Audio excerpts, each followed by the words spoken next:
អូខេសួស្តីអ្នកនរគ្នាថ្ងៃនេះយើងបន្តមេរៀនទៀតតាក់ទងមេរៀនទី3ការរំលឹកមេរៀនទី3ហើយក៏ជាមេរៀនបញ្ចប់មេរៀនទី3ចុងក្រោយគេដែរអញ្ចឹងដើម្បីកុំឲ្យខាតពេលយូរយើងចូលអានអស់គ្នាហ្វូស៊ីសានរំលឹកមេរៀនទី3វ៉ាហ៊ុយរិនវ៉ាហ៊ុយរិនខ្ញុំចំណាំបានប៉ាប៉ាប្រែថាប៉ាម៉ាម៉ាប្រែថាម៉ាក់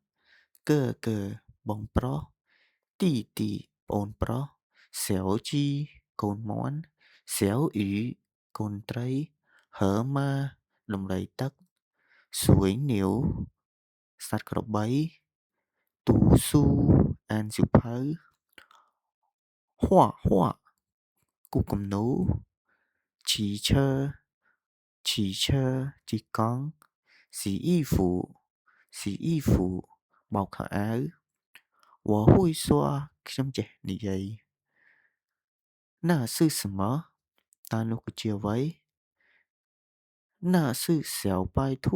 នោះគឺជាកូនទន្សាយអូខេណាស់អ្នកគ្នាថ្ងៃនេះមេរៀនយើង